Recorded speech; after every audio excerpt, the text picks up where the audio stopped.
హైదరాబాద్లోని మాదాపూర్ శివారులో ఉన్న సున్నం చెరువు దగ్గర ప్రస్తుతం మనం ఉన్నాం. ఇక్కడ ఏదైతే నేను హైడ్రా ఇక్కడ అక్రమ నిర్మాణాలను చేపట్టిన కొన్ని ఇండ్లను కూల్చివేసిందో అక్కడ పరిస్థితి ఎంత దారుణంగా ఉందనంటే, అటుపక్కన ఉన్న విల్లాలను పక్కన పెట్టి ఇక్కడ ఉన్న పేదవాళ్ళ ఇంట్లో కూల్పేసి ఇక్కడ వీళ్ళకి ఏమీ లేకుండా ఒక అనాథాలుగా చేసేసింది. మనం చూడొచ్చు ఇక్కడ చిన్నపిల్లలకు సంబంధించిన బుక్స్, వాళ్ళు తినే అన్నాన్ని కూడా ఎక్కడ కాకుండా చేసి వదిలిపెట్టిపోయారు. అంటే వీళ్ళ పరిస్థితి ఎంత దారుణంగా అయ్యిందని అంటే మనం ఊహించుకోలేని సిచ్యువేషన్. అసలు ఒకసారి వాళ్ళనే అడుగుదాం. అమ్మ చెప్పండి, అసలు ఏమైంది, ఎందుకు ఇంత దారుణంగా చేశారు? మీరు చదువుకునే పిల్లగాళ్ళను కూడా మేము కనీసం టైం కూడా ఇవ్వకుండా మిమ్మల్ని అక్రమంగా నిర్దాక్షిణంగా కూల్చేసారు. ఏం చెప్పగలుగుతున్నారు? మాకు మేము బుక్స్ అడినాం, బుక్స్ ఇవ్వట్లేరు. మేము ఫుడ్ అడినాం, ఫుడ్ కూడా లోపల వెళ్ళనియట్లేరు. అందరూ ఆపేసి ఓకే మేము వెళ్ళాం, మీరు తీసుకురండి అంటే వాళ్ళు తీసుకురాలేరు.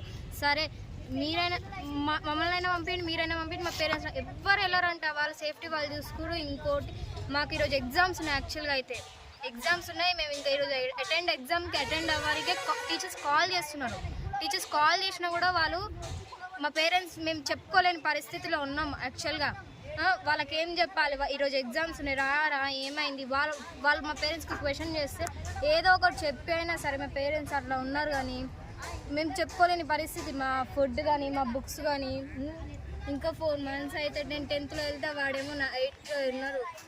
చెప్తుంటే వాళ్ళు వినట్లేరు. మేము కానీ అట్లే కూల్ చేసారు, కానీ ఇంకా అట్లే చేసారు అంతే.